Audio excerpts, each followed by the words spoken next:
These are the blunders from down thunder that made Australia great. In 1824, the Australian explorers Hume and Hovell came to what seemed an impenetrable mountain barrier in the Snowy Mountains. Hume wanted to go around the mountains. Hovell wanted to go over them. They had a big argument and decided to split up. They divided all their provisions, but they only had one frying pan, which they fought over until it broke.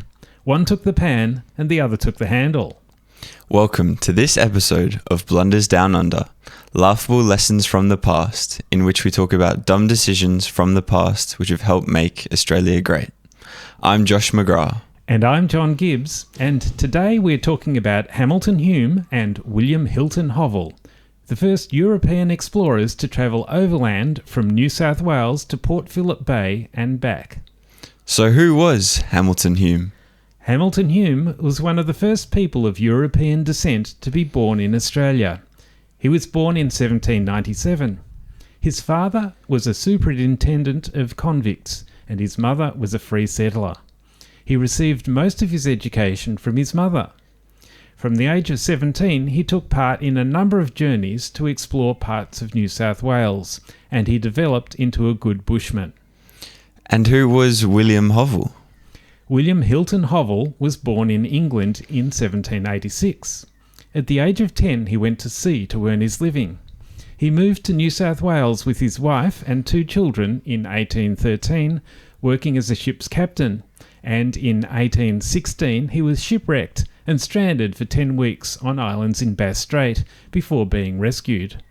In 1819, he settled on land near Sydney, and in the next few years he did some exploring from there. How did the expedition come to be planned? In 1824, the Governor of New South Wales, Sir Thomas Brisbane, who knew both Hume and Hovell, asked them to join together in exploring the southern part of New South Wales to obtain more information about any rivers that might run south in the direction of Spencer Gulf.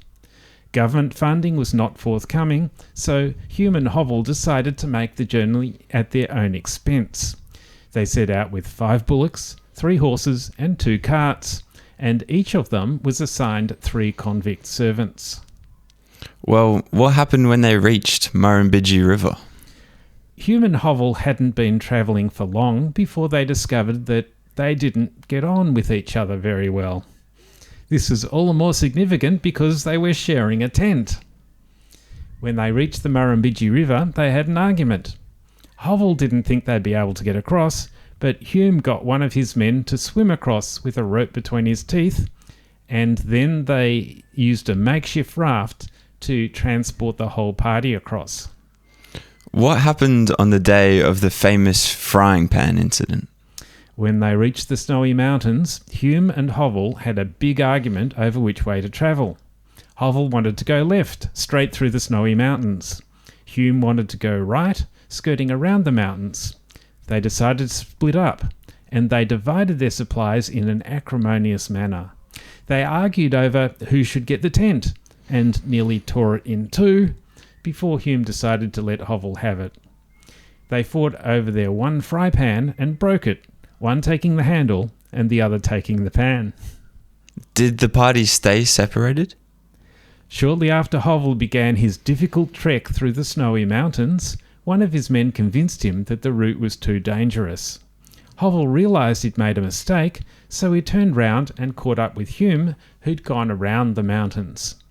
This didn't end their disagreements, and the 2 explorers travelled separately in various subsequent parts of their journey, although they reached the main destinations together. Well, what happened at the next big river?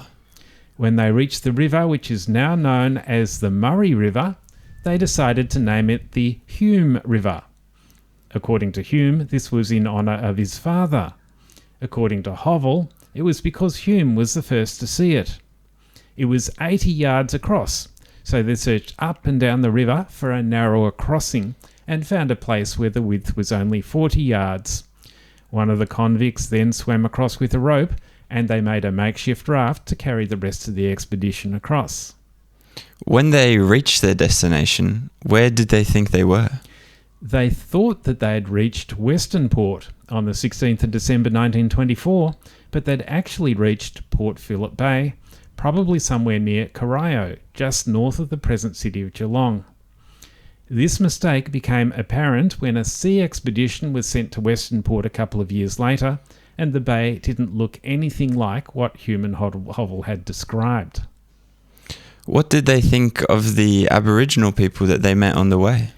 Although they'd seen plenty of Aboriginal tracks on their journey, they didn't actually meet up with any Aboriginal people until the day after they'd arrived at Port Phillip Bay. Hume said the Aboriginals were peaceful and friendly.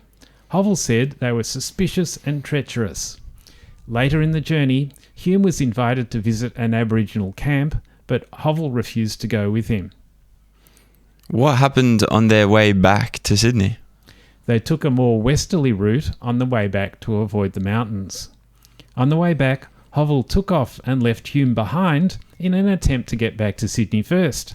However, Hume managed to catch up with him, and they entered Sydney together in late January 1825.